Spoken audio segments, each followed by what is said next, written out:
Hello, this is George Senda, the real, official, authentic, original, the one, the only, the official, the guy from Pittsburgh. And today there was an attack on the husband of Speaker of the House, Nancy Pelosi, at their own home.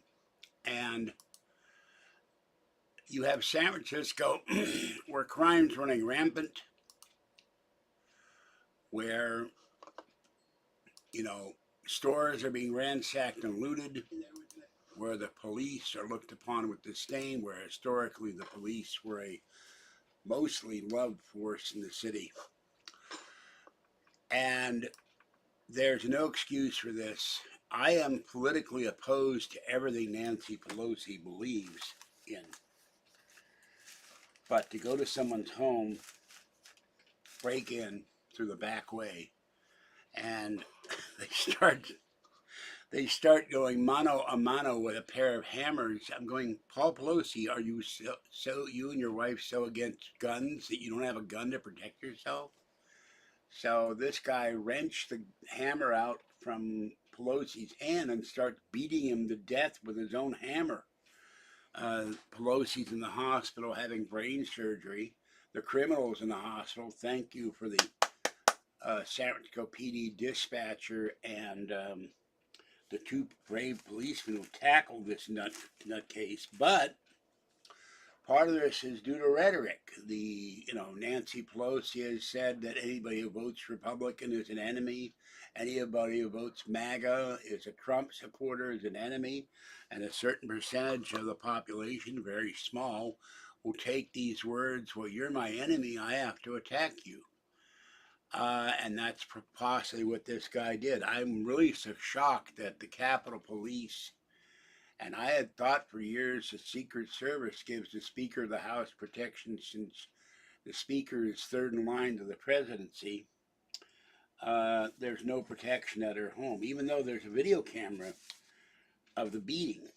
Apparently that's out. So I wish Paul Pelosi a full recovery, and I hope they prosecute this guy to the full letter of the law. But if it were anybody in San Francisco, they'll probably have protests for trying to prosecute this guy. He'll be considered an advocate for free speech or God knows what else. But I had to say something because this is just so wrong. You have to be protected in your home. You should be free of burglary, free of assault, free of attempted homicide, which is what this guy did. The San Francisco police chief came out with a press conference and ran down about, 6 or 8 charges on this guy. And I hope he goes to prison for a long time and nobody defends this kind of behavior, because there's no excuse for this. We have too much violence in New York City, LA, San Francisco, Chicago, and cities across the country where criminals are coddled, where they're let out in the streets because they considered being put in a prison as something bad. The criminal is the victim instead of the victims of crime. And on BART locally here earlier in the week, a man was arrested. He was trying to rape a woman passenger on the BART train at the Walnut Creek BART station, where I go all the time. So you're not even safe on subway trains here. I thought that stuff happened in New York. There was a guy in New York, he got stabbed, recovered from that, got in the subway, and someone pushed him in front of the subway train. So it's really horrible. And the New York mayor blames everybody but himself for his actions, and the New York governor does the same thing. Hopefully the people in New York City and New York State will get sense and choose someone who's against criminals, who wants to have people safe in the streets and secure and all that. All right, I moved the big table out from the balcony, cleaned it off, just because I'm tired of my video camera falling to the floor all the time. So, been doing a lot of cleaning in here, and I have 5 bottles to take in, and on Monday will be Halloween. Kathy's and I 45th anniversary, and the kitties, Fuzzy, my beloved Fuzzy, would have been 22 on Monday. I miss her every day. and Fluffy and Little Girl. And Little Girl now has done something she has not done in 16 years. She started to chirp, she started to meow, and she started to do something she has never done today. She was happily purring away on the bed. I think she felt intimidated by all the attention given to the baby cat, Buzzy. And she comes up on the bed and growl, growl, growl. But I went to kiss her and she was purring happily. And she loves to get as close to me as she can, so does Fluffy. Fluffy sleeps on top of me. And many a times I've fallen asleep lately when I can fall asleep. I keep waking up in the middle of the night, go to the bathroom, then I can't get back to sleep.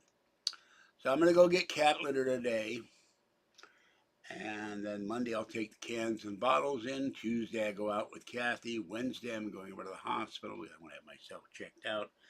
Have my appointment for orthopedic surgeon in November, and my doctor comes back in November, and audiology I got to set up, and then finally the dreaded colonoscopy, which they want me to do another COVID test. That makes 10 COVID tests.